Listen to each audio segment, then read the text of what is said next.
Never before ever after national highway పై ఆకర్షణీయమైన commercial plots చదరపు గజం కేవలం 5,999 రూపాయలకే. Ganesh real estates. మరిన్ని వివరాల కోసం సంప్రదించండి 9667777775.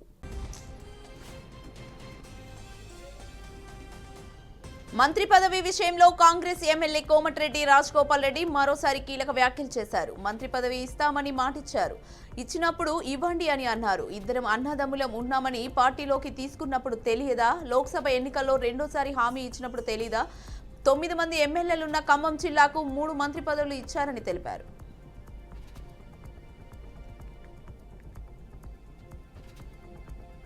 హైదరాబాద్ చందానగర్లో కాల్పుల కలకలం రేపింది. ఖజానా జ్యువెలరీ దుకాణంలో దుండగులు దోపిడీకి పాల్పడ్డారు. ఎదురు తిరిగిన సిబ్బందిపై కాల్పులు జరిపారు. 6 దుండగులు 2 రౌండ్ల ఫైర్లతో జరిపారు. తుపాకీ పేల్చి సీసీ కెమెరాలు ధ్వంసం చేశారు. ఈ ఘటనలో డిప్యూటీ మేజర్ కాలికి గాయాలయ్యాయి. తొలుత తుపాకీతో బెదిరించిన దుండగులు సిబ్బంది లాకర్ కీ అడిగారు. వారి కీ ఇవ్వకపోవడంతో డిప్యూటీ మేజర్పై కాల్పులు జరిపారు. లోపల బంగారం ఆభరణాలకు సంబంధించిన స్టాల్స్ విరగ్గొట్టి సిబ్బందిపై దాడులు సైతం పాల్పడ్డారు.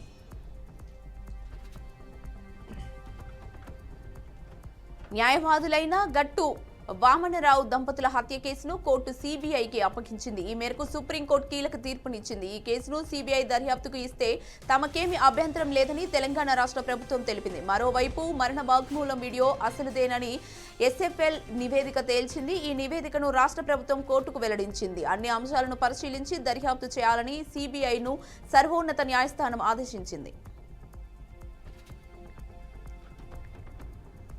కేంద్ర మంత్రి బండి సంజయ్కి బీఆర్ఎస్ కార్యనిర్వాహక అధ్యక్షుడు కేటీఆర్ లీగల్ నోటీస్ పంపారు. ఫోన్ ట్యాపింగ్ కేసులో అసత్యాలు మాట్లాడారని అందులో తెలిపారు.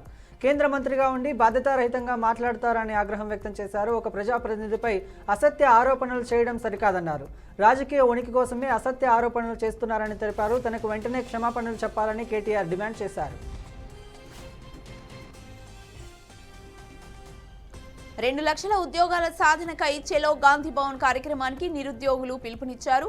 దీంతో గాంధీ భవన్ వద్ద హైటెన్షన్ వాతావరణం ఏర్పడింది. భారీగా పోలీసులు మోహరించారు. ఈ నేపథ్యంలోనే గాంధీ భవన్ కి పలువురు నిరుద్యోగులు తరలివచ్చారు. అక్కడే ఉన్న పోలీసులు వెంటనే వారిని అడ్డుకొని అరెస్టులు చేసి స్టేషన్ కు తరలించారు. ఈ సందర్భంగా గాంధీ భవన్ పరిసర ప్రాంతాల్లో ట్రాఫిక్ జామ్ ఏర్పడింది. సృష్టి ఫెర్టిలిటీ కేసులో కీలక పరిణామం చోటు చేసుకుంది. ఈ మేరకు తెలంగాణ ప్రభుత్వం సంచలన నిర్ణయం తీసుకుంది. కేసును గోపాలపురం పోలీస్ స్టేషన్ నుంచి సిసిఎస్ సిట్ బదిలీ చేయాలని నిర్ణయించుకుంది. ఇప్పటికే ఈ కేసులో పోలీసులు మొత్తం 25 మంది నిందితులను అరెస్ట్ చేసి జ్యుడిషియల్ రిమాండ్కు పంపారు. ప్రధాన నిందితులు డాక్టర్ ప్రస్తుతంపై మొత్తం 8 కేసులు నమోదయ్యాయి. తెలంగాణ బీజేపీ రాష్ట్ర అధ్యక్షుడు రామచంద్రరావును పోలీసులు హౌస్ అరెస్టు చేశారు. నేడు బంజారాహిల్స్ పెద్దమ్మ టెంపుల్ కి వెళ్తారనే సమాచారంతో రామచంద్రరావును ముందస్తుగా పోలీసులు గృహ నిర్బంధం చేశారు. కొన్ని రోజుల క్రితం ఓ దుండగుడు పెద్దమ్మ ఆలయాన్ని ధ్వంసం చేయడంతో వివాదం నెలకొంది. నేడు పెద్దమ్మ టెంపుల్లో బీజేపీ నేతలు కుంకుమార్చన చేయాలని నిర్ణయించారు. ఈ నేపథ్యంలోనే ఆయన్ను ముందస్తుగా హౌస్ అరెస్టు చేసినట్లు తెలుస్తోంది.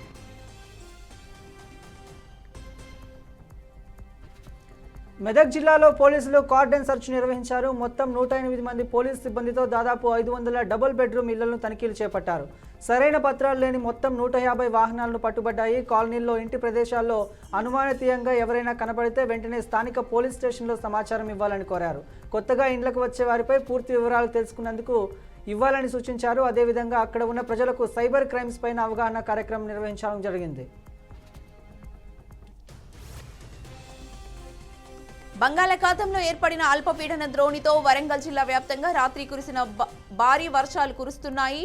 జీడబ్ల్యూఎంపీ పరిధిలోని లోతట్టు ప్రాంతాలన్నీ జలమయమయ్యాయి. ఈ ప్రాంతాలను జిల్లా కలెక్టర్ డాక్టర్ సత్య శారద, కమిషనర్ చాహద్ బాజ్ పాయ్తో కలిసి క్షేత్రస్థాయిలో పర్యటించారు. ప్రజలు అధైర్య పడవద్దని, భారీ వర్షాలు కురిసే అవకాశం ఏర్పాటు చేసిన పునరావాస కేంద్రాలకు తరలి వెళ్లాలని సూచించారు. ఆహారంతో పాటు మెడిసిన్స్ సౌకర్యాలు కల్పించడం జరిగిందని కలెక్టర్ అన్నారు.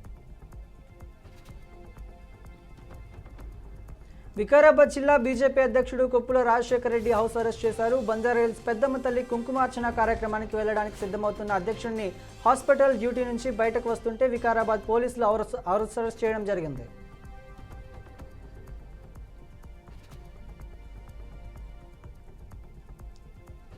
హైదరాబాద్ లో భారీగా డ్రగ్స్ ను పోలీసులు పట్టుకున్నారు. ధూల్పేట్లో గంజాయిని విక్రయిస్తున్న 3 వ్యక్తులను అరెస్టు చేశారు. నిందితుల నుంచి 1 కేజీ గంజాయి, 5 జెల్లీ LSD, 12 గ్రాముల MDMA, 0.11 గ్రాముల డోర్స్ ను స్వాధీనం చేసుకున్నారు. నిందితులు మహేందర్ సింగ్, అర్జున్ సింగ్, అనిల్ కుమార్ గా పోలీసులు గుర్తించారు. పరారీలో మరికొందరు ఉన్నట్లు వెల్లడించారు. రాజన్న సిరిసిల్ల జిల్లా ఎల్లారెడ్డిపేటలో రైతులు నిరసన చేపట్టారు. యూరియా గోదాంకు పెద్ద ఎత్తున రైతులు చేరుకొని ఆందోళనకు దిగారు. రోజుల తరబడి యూరియా కోసం తిరుగుతున్నామంటూ ఆవేదన వ్యక్తం చేశారు. పొలం పనులు చూసుకోవాలా లేక యూరియా కోసం తిరగాలా అంటూ ఆగ్రహించారు. సీఎం డౌన్ డౌన్ అంటూ నినాదాలు చేశారు.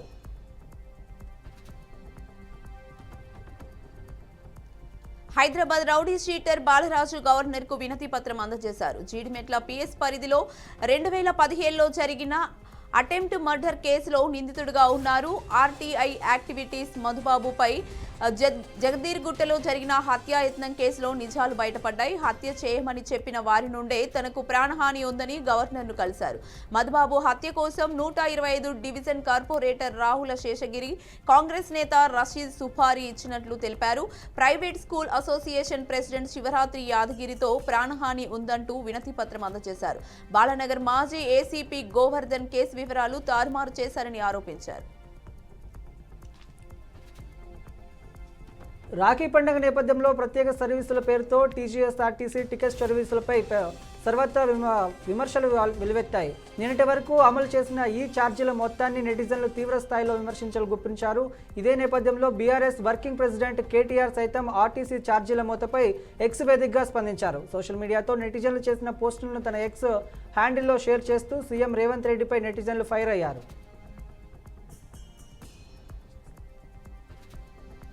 నిన్న ఢిల్లీలో జరిగిన రాహుల్ గాంధీ, ప్రియాంక గాంధీల అరెస్టు అప్రజామికమని ఎమ్మెల్యే వీల్రపల్లి శంకర్ అన్నారు. దేశంలో పాలిస్తున్న బీజేపీ పార్టీ పూర్తిగా కలుషితమై ప్రజాస్వామ్యాన్ని కూని చేస్తుందన్నారు. బీజేపీ పార్టీకి అనుకూలంగా ఉన్న ప్రాంతాల్లో దొంగ ఓట్లను పెంచుకొని దొంగ గెలుపు సాధించారన్నారు. రాహుల్ గాంధీ అన్ని ఆధారాలతో దొంగ ఓట్ల వ్యవహారాన్ని ప్రజల ముందుకు తెచ్చారన్నారు. ప్రజాస్వామ్యాన్ని పరిరక్షించే బాధ్యత కాంగ్రెస్ పార్టీదన్నారు. పోలవరం ప్రాజెక్టు పనులు త్వరితగతిన పూర్తి చేయాలని మంత్రి నిమ్మల రామానాయుడు అధికారులను ఆదేశించారు. పోలవరం డయాఫ్రంగల్ మొత్తం పొడవు 1396 మీటర్లకు గాను 500 మీటర్ల నిర్మాణం పూర్తయిందని అన్నారు. ఇందులో 3 ట్రెంట్ కాంట్రాక్టర్లు, 3 గార్బేజ్తో పాటు శరవేగంగా డయాఫ్రాంగల్ నిర్మాణాలు పనులు జరుగుతున్నాయని, స్వయంగా సీఎం విడుదల చేసిన షెడ్యూల్కు అనుగుణంగా పనులు చేపడుతున్నారని చెప్పారు. వరద సమయంలో కూడా పనులు ఆటంకం కాకుండా నిర్మాణాలు చేపడుతున్నామని తెలిపారు. శ్రీశైలం జలాశయంలోకి వరద నీరు పోటెత్తుతోంది. దీంతో శ్రీశైలం జలామయం 4 గేట్లను ఎత్తి నీరు విడుదల చేస్తున్నారు. జూరాల, సుంకేసుల ప్రాజెక్టుల నుంచి వరద ప్రవాహం క్రమంగా పెరుగుతుండడం, ఇప్పటికే జలాశయం పూర్తిగా నిండిపోవడంతో ఈ సీజన్లో 3వసారి గేట్లు ఎత్తివేశారు. శ్రీశైలంలోకి 2,02,456 క్యూసెక్కుల నీరు వచ్చి చేరింది. పోతిరెడ్డిపాడు హెడ్ రెగ్యులేటరీ నుంచి 35,000 క్యూసెక్కులు, ఎడమగట్టు విద్యుత్ కేంద్రం నుంచి 35,315 క్యూసెక్కులు, కుడిగట్టు విద్యుత్ కేంద్రం నుంచి 30,808 క్యూసెక్ల నీటిని విడుదల చేస్తున్నారు. ప్రకాశం జిల్లా వెంగముఖపాలెంలో విషాదం చోటు చేసుకుంది. IQS ఇంజనీరింగ్ కళాశాలలో బీటెక్ విద్యార్థి ఉరివేసుకుని ఆత్మహత్య చేసుకున్నారు. వరుస సెలవులు కావడంతో ఆలస్యంగా వెలుగులోకి వచ్చింది. హాస్టల్ నుంచి దుర్వాసన రావడంతో విద్యార్థులు సిబ్బందికి సమాచారం అందించారు. ఘటనా స్థలానికి చేరుకున్న పోలీసులు మృతదేహాన్ని ఆసుపత్రికి తరలించారు.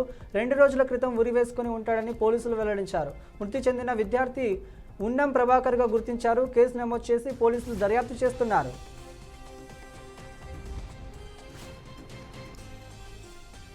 సినీ దర్శకుడు రామ్ గోపాల్ వర్మ ప్రకాశం జిల్లా ఒంగోలు పోలీస్ స్టేషన్ కు హాజరయ్యారు. ఈ సందర్భంగా ఆయన్ను ఒంగోలు గ్రామీణ సిఐ శ్రీకాంత్ బాబు ప్రశ్నిస్తున్నారు.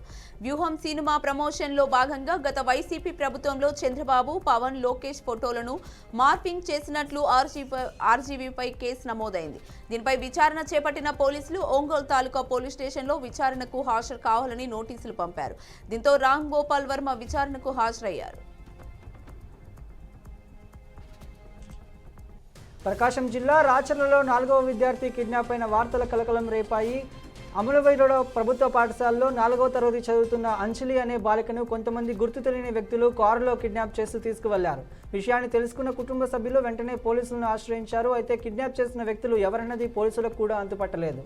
బాలికను పెద్దవీరుపాడు మండలం దేవరగుట్ట వద్ద కిడ్నాపర్లు విడిచిపెట్టినట్లు పోలీసులు చెబుతున్నారు. బాలిక ప్రస్తుతం పెద్దవీరుపాడు పోలీసుల వద్ద సురక్షితంగా ఉంది.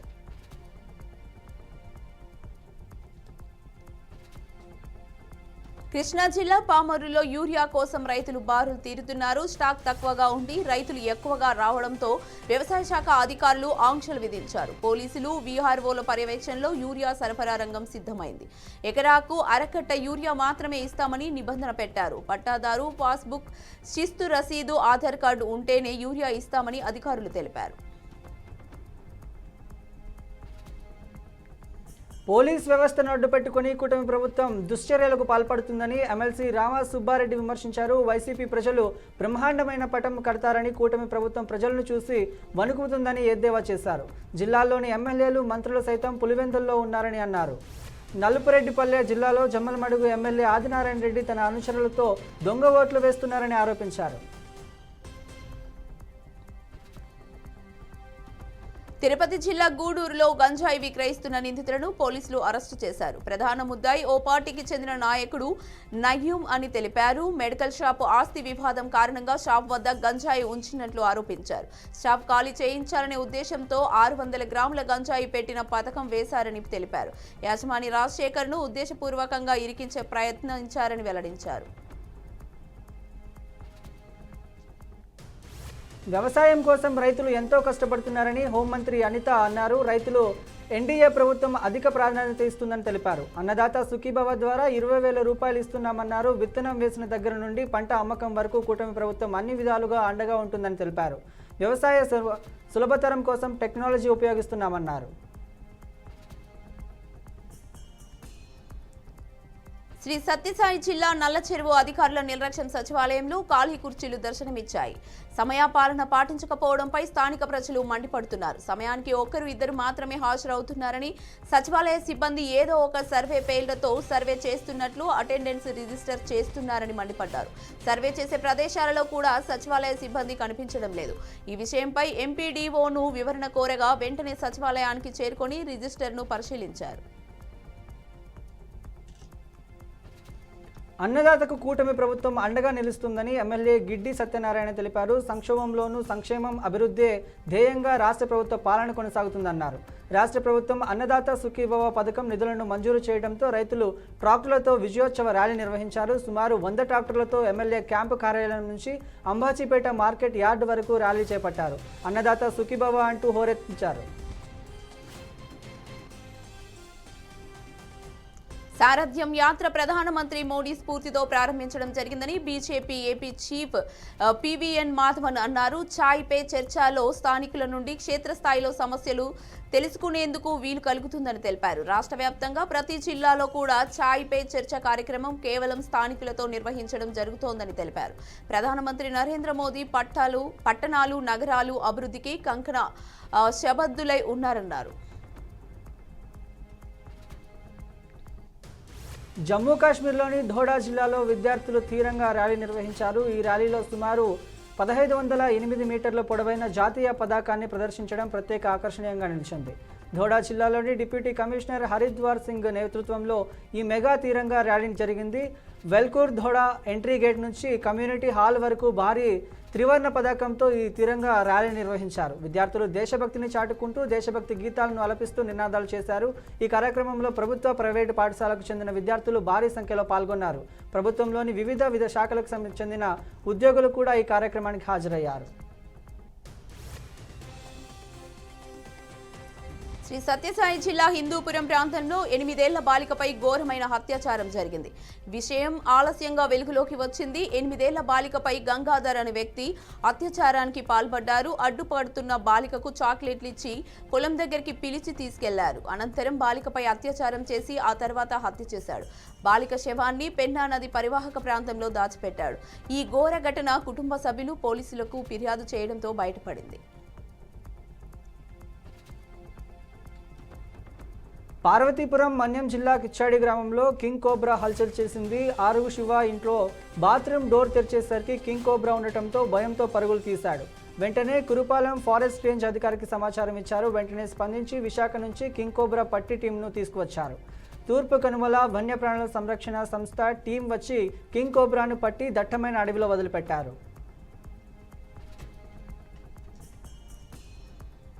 అమెరికాలో జరిగిన రోడ్డు ప్రమాదంలో హైదరాబాద్కు చెందిన విద్యార్థిని మృతి చెందింది. సిద్దిపేట జిల్లా రామరుకుల గ్రామానికి చెందిన శ్రీనివాస్ వర్మ, హేమలత దంపతులకు శ్రీజా వర్మ, శ్రేయా వర్మ అనే ఇద్దరు కుమార్తెలు ఉన్నారు. శ్రీనివాస్ వర్మ దంపతులు బతుకుదెరువు కోసం కొన్నేళ్ల క్రితం నగరానికి వలస వచ్చారు.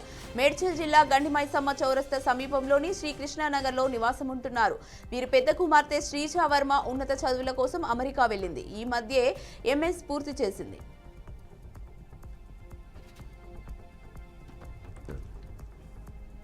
తెలంగాణ బీజేపీలో చేరికలపై గోషామహల్ ఎమ్మెల్యే రాజాసింగ్ సంచలన వ్యాఖ్యలు చేశారు. బీజేపీలో చేరిన మొదటి రోజు మాత్రమే సీట్లో కూర్చోబోతారని, ఎన్నికల ముందు ఆశించిన టికెట్ వస్తుందనే నమ్మకం కూడా ఉందని, ఎక్కడో చివరికి పంపేస్తారని బీజేపీలో కొత్తగా చేరుతున్న వారికి సూచనలు, హెచ్చరికలు చేశారు.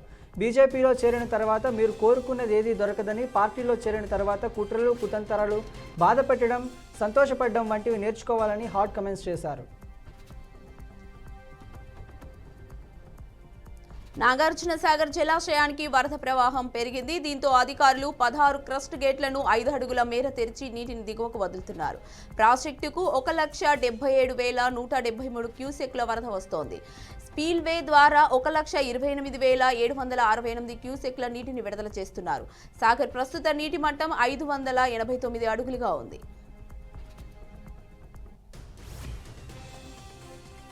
బీఆర్ఎస్ కీలక నిర్ణయం తీసుకుంది. ఈ నెల 14న కరీంనగర్ వేదికగా తలపెట్టిన బీసీ గర్జన బహిరంగ సభను వాయిదా వేస్తున్నట్లు తెలిపింది. ఈ మేరకు సోషల్ మీడియా వేదికగా మాజీ మంత్రి, కరీంనగర్ ఎమ్మెల్యే గంగుల కమలాకర్ ప్రకటన విడుదల చేశారు. కాగా వెనుకబడిన తరగతులు 42% రిజర్వేషన్లు అమలు చేయట ప్రభుత్వం వెంటనే చర్యలు తీసుకోవాలని కోరుతూ కరీంనగర్లో బీఆర్ఎస్ పార్టీ ఆధ్వర్యంలో బీసీ కథనభేరీ కార్యక్రమం నిర్వహించాలని నిర్ణయించారు. కానీ ప్రస్తుతం రాష్ట్రంలో తేదీ 14, 15, 16 మరియు 17 రోజుల్లో అతి భారీ వర్షాలు పడే అవకాశాలు ఉన్నట్లు ప్రభుత్వ వాతావరణ శాఖ సూచనల మేరకు బీఆర్ఎస్ బీసీ కథనభేరీ సభను వాయిదా వేస్తున్నారు.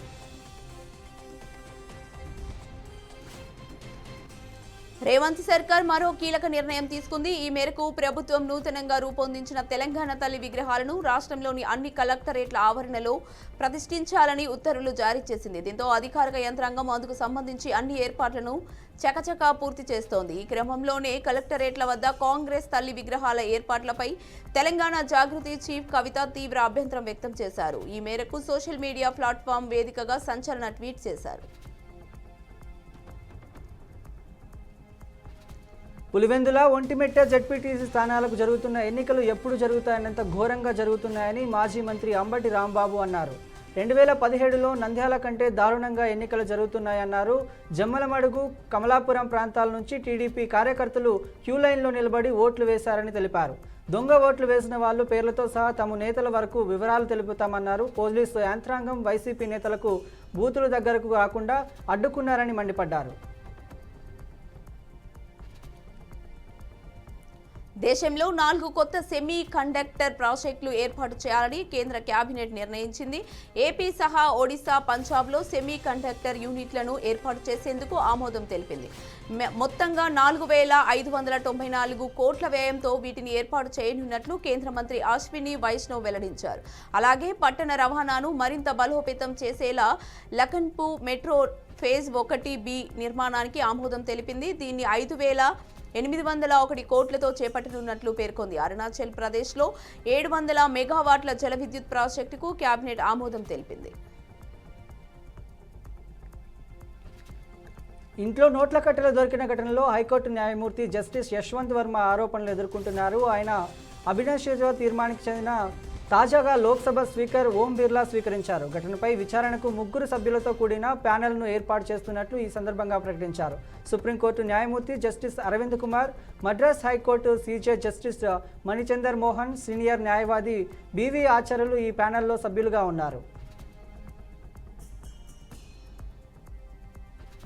బీహార్లో ఓటర్ల జాబితా ప్రత్యేక సమగ్ర సవరణ నిర్వహిస్తున్నామన్న ఎన్నికల సంఘం నిర్ణయాన్ని సవాల్ చేస్తూ దాఖలైన పిటిషన్లపై సుప్రీంకోర్టు విచారణ చేపట్టింది. ఈ క్రమంలోనే సరైన వివరాలు, గణాంకాలతో సిద్ధంగా ఉండాలని ఎన్నికల సంఘానికి జస్టిస్ సూర్యకాంత్, జస్టిస్ జోయిమాల్యా బాగ్చీలతో కూడిన ధర్మాసనం సూచించింది. ఈ క్రమంలోనే వాస్తవాలు, గణాంకాలతో సిద్ధంగా ఉండాలని ఎన్నికల సంఘానికి సుప్రీం ధర్మాసనం సూచించింది.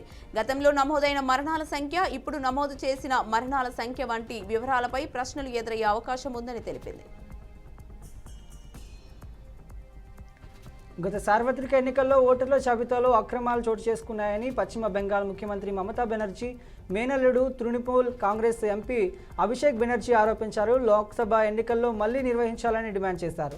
తప్పులతో కూడిన ఓటర్ల జాబితాను ఉపయోగించే బీజేపీ అధికారంలోకి వచ్చిందని మండిపడ్డారు. ప్రధాని మోడీ, హోంమంత్రి అమిత్ షాలు ఇలాగే ఎన్నికయ్యారని విమర్శించారు. లోక్సభను రద్దు చేసి కొత్తగా ఎన్నికలు నిర్వహించాలని అన్నారు. ఎన్సీఆర్లో వీధి కుక్కలను షెల్టర్లకు తరలించాలని సుప్రీంకోర్టు ఇచ్చిన ఆదేశాలపై కాంగ్రెస్ అగ్రనేత రాహుల్ గాంధీ స్పందించారు. రోజుకు మనం సైన్స్, మానవత్వం లేని ప్రాచీన యుగంలోకి వెళ్లిపోతున్నట్లుగా ఉందన్నారు. మూగజీవవాసులైన కుక్కలు సమాజంలో పెద్ద సమస్య కాదని, వాటిని పూర్తిగా నిర్మూలించడం సరైన చర్య కాదని అన్నారు. కుక్కల నుంచి ప్రజలకు భద్రత కల్పించాలనుకుంటే వాటిని స్థానికంగా షెల్టర్ల ఏర్పాటు, స్టెరిలైజేషన్, టీకాలు వేయడం వంటి చర్యలు తీసుకోవాలని అధికారులకు సూచించారు. సింధు జలాల ఒప్పందం నిలిపివేత విషయంలో పాకిస్తాన్ తన అక్కసు వెళ్లగక్కునే ఉంది. తాజాగా ఆ దేశ విదేశాంగ శాఖ మాజీ మంత్రి బిలావల్ భుట్టో కూడా తీవ్రమైన హెచ్చరికలు చేశారు. దీనిపై సినీ నటుడు, బీజేపీ నేత మిథున్ చక్రవర్తి ఆగ్రహం వ్యక్తం చేశారు. పాక్ ఇలాంటి వ్యాఖ్యలు చేస్తూ ఉంటే భారత్ సహనం వహిస్తుందని అన్నారు. అప్పుడు బ్రహ్మోస్ క్షిపణులు ఒకేసారి తర్వాత ఒకటి దేశంపైకి దూసుకువెళ్తాయని హెచ్చరించారు. కెనడాలో లారెన్స్ బిష్నోయ్ గ్యాంగ్ ఆగడాలు పెరిగిపోతుండటంపై స్థానికంగా ఆందోళన వ్యక్తమవుతోంది. కపిల్ శర్మ కేఫ్ పై ఇటీవల 2 సార్లు కాల్పులు జరగడం, ఇందులో వీరి పాత్ర ఉండడంపై స్థానికంగా కలకలం రేపింది. ఈ నేపథ్యంలో బిష్నోయ్ గ్యాంగ్ను ఉగ్రవాద సంస్థగా ప్రకటించాలని కోరుతూ మార్క్ కార్నీ ప్రభుత్వానికి కన్జర్వేటివ్ పార్టీ లేఖ రాసింది. సామాన్యులను భయభ్రాంతులకు గురి చేస్తున్నారని, వీరిపై చర్యలు తీసుకోవాల్సిన సమయం ఆసన్నమైందని అందులో పేర్కొన్నారు. తమ దేశం దిగుమతి చేసుకునే వివిధ దేశాల వస్తువులపై అమెరికా అధ్యక్షుడు డొనాల్డ్ ట్రంప్ భారీ స్థాయిలో సుంకరాలు విధించారు. ఈ క్రమంలో దిగుమతి చేసుకునే బంగారు కడ్డీలపై సుంకరాల పెంపు వర్తిస్తుందా లేదా అనే విషయంపై సందిగ్ధంగా నెలకొంది. దీనిపై ట్రంప్ వివరణ ఇస్తూ సుంకాలు విధించబోమని స్పష్టం చేశారు. అమెరికాలోని ఓ ఎయిర్పోర్ట్లో ప్రమాదం చోటు చేసుకుంది. పార్కింగ్ చేసిన విమానంపైకి చిన్న విమానం దూసుకెళ్లింది. దీంతో భారీగా మంటలు వ్యాపించడంతో పరిసర ప్రాంతాల్లో దట్టమైన పొగ అములుకుంది. ఈ ఘటనలో ఎవరికి తీవ్ర గాయాలు కాలేదని అధికారులు వెల్లడించారు. మోంటానాలోని కాలిస్పేస్ సిటీలోని విమానాశ్రయంలో TBM 700 టర్బోఫాన్ విమానాన్ని ల్యాండ్ చేసేందుకు పైలట్ ప్రయత్నించారు. దీంతో భారీగా మంటలు చెలరేగాయి. అందులోని పైలట్ సహా 4 ప్రయాణికులు వెంటనే బయటకు రావడంతో ప్రాణ నష్టం తప్పింది. గాజాలో ఇజ్రాయెల్ మారణ హోమానికి పాల్పడుతోందని, ఇప్పటికే వేలాది మంది మరణానికి కారణమైందని కాంగ్రెస్ నేత ప్రియాంక గాంధీ ఆరోపించారు. వీటిని భారత్లో ఇజ్రాయెల్ రాయబారి రువెన్ అజార్ ఖండించారు. గాజాలోని వేలాది మంది హమాస్ ఉగ్రవాదులే తాము చంపానని బదులిచ్చారు. గాజాలో నెలకొన్న పరిస్థితులపై స్పందించిన ప్రియాంక ఇజ్రాయెల్ మారణ హోమానికి పాల్పడుతుందన్నారు. 60,000 మందిని హత్య చేసిందని తెలిపారు. భారత్పై పాక్ ఉగ్రవాదులు దాడుల నేపథ్యంలో పాకిస్తాన్కు సింధు జలాలను ఆపేస్తూ భారత ప్రభుత్వం నిర్ణయం తీసుకుంది. దీనిపై ఓవైపు పాక్ ఆర్మీ చీఫ్ మునీర్, మాజీ మంత్రి బిలావల్ భుట్టో బెదిరింపులకు పాల్పడుతుండగా, మరోవైపు తమకు నీటిని విడుదల చేయాలని ఆ దేశ విదేశాంగ శాఖ భారత్ను వేడుకుంటోంది. పహల్గాం ఉగ్రదాడి తర్వాత పాక్కు నిలిపివేసిన సింధు జలాల సరఫరాను తిరిగి పునరుద్ధరించాలని ఆ దేశ విదేశాంగ శాఖ తాజాగా ఢిల్లీని కోరింది. ఈ ఒప్పందాన్ని నమ్మకంగా, న్యాయబద్ధంగా కొనసాగించాలని కోరుతున్నట్లు తెలిపింది. రష్యా, ఉక్రెయిన్ మధ్య కొనసాగుతున్న వివాదం శాంతియుత, సత్వర పరిష్కారానికి సాధ్యమైన సహకరించబోదని అందజేసే భారత్ కట్టుబడి ఉందని ప్రధాని మోడీ స్పష్టం చేశారు. ఈ మేరకు ఉక్రెయిన్ అధ్యక్షుడు వొలోదిమిర్ జెమినిస్కోస్కి తెలిపారు. ఆయనతో మోడీ సోమవారం ఫోన్లో మాట్లాడారు. ఆ విషయాలను ఇద్దరు నేతలు ఎక్స్ వేదికగా వెల్లడించారు. ఈ సందర్భంగా ఉక్రెయిన్తో ద్వైపాక్షిక సంబంధాలను బలోపేతం చేసుకునేందుకు భారత్ కట్టుబడి ఉందని బెలెన్స్కీతో మోడీ తెలిపారు. శాంతి యత్నాలకు మోడీ మద్దతు పలికాడన్న బెలెన్స్కీ ప్రకటించారు. మంత్రులు కోమటిరెడ్డి వెంకటరెడ్డి, ఉత్తమ్ కుమార్ రెడ్డిపై బీఆర్ఎస్ నేత జగదీష్ రెడ్డి ఘాటు వ్యాఖ్యలు చేశారు.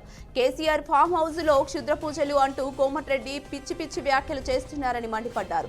కోమటిరెడ్డికి మంత్రిగా కొనసాగే అర్హత లేదని విమర్శించారు. నాగార్జున సాగర్ నుంచి వందల టీఎంసీల నీరు సముద్రంలో కలుస్తున్నా వీరు పట్టించుకోవడం లేదని అన్నారు. రాష్ట్రంలో కాంగ్రెస్ ప్రభుత్వం అధికారంలోకి వచ్చాక జిల్లాలో సాగునీరు లేక పంటలు ఎండిపోతున్నాయని ఆరోపించారు. భారత్కు పాకిస్తాన్ ఆర్మీ చీఫ్ అసీద్ మునీర్ అణ్వాయుధ బెదిరింపులు చేశారు. ఈ బెదిరింపులపై ఏఐఎంఐఎం పార్టీ అసదుద్దీన్ ఓవైసీ స్పందిస్తూ కీలక వ్యాఖ్యలు చేశారు. భారత్పై పాకిస్తాన్ ఆర్మీ చీఫ్ మాటలు, అతని బెదిరింపులు ఖండించదగినవని ఆయన అన్నారు. దురదృష్టకరం ఏమిటంటే ఇది భారతదేశం యొక్క వ్యూహాత్మక భాగస్వామి అమెరికా నుండి జరుగుతుందని తెలిపారు. అతను సడన్ చీఫ్ ఆర్మీ లాగా మాట్లాడుతున్నారని తెలిపారు. పాకిస్తాన్ సైన్యం వారి లోతైన ఆలోచన నుండి మనకు నిరంతరం ముప్పు ఉందని తెలిపారు.